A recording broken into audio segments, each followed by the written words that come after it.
بسم اللہ الرحمن الرحیم قال اللہ تبارک و تعالی فی کلام المجید والفرقان الحمید شہر رمضان الذي انزل فیہ القرآن هدى للناس وبینات من الہدی والفرقان قال النبی صلی اللہ علیہ وسلم هذا شہر مبارک صدق اللہ العظیم۔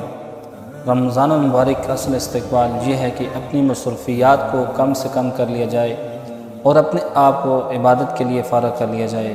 ہم نیت کر لیں کہ آج تک گزشتہ سالوں کے رمضان المبارک میں اللہ تعالیٰ کے ساتھ جتنی لو لگا سکے ہیں، اس بار اس سے کہیں بڑھ کر کوشش کرنی ہے کہ اللہ تعالیٰ کا خوب سے خوب قرب حاصل کرنا ہے، اور ایسی محنت کرنی ہے کہ اللہ تعالیٰ کے ساتھ تعلق میں اضافہ ہو جائے۔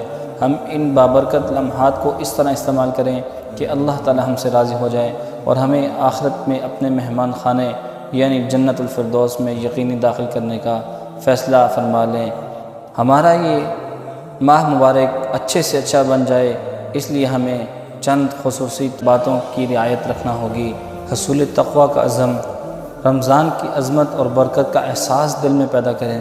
رزق حلال کے حصول کا اہتمام، قرآن مجید کو تجوید کے ساتھ سیکھنے کا اہتمام، گھروں سے خرافات کو نکالنے کا اہتمام، ضروری خیرداری پہلے سے مکمل کر لی جائے۔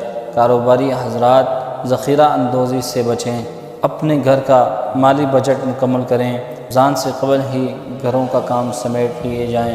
ابھی سے تکبیر اولیٰ کا چلہ مکمل کرنے کا عزم اور ترتیب، بخشش سے محروم کر دینے والے گناہوں سے اجتناب، فیض پوش اور ربا کے ہاں راشن پہنچانے کا بندوبست، رمضان کا چاند دیکھنے کا اہتمام۔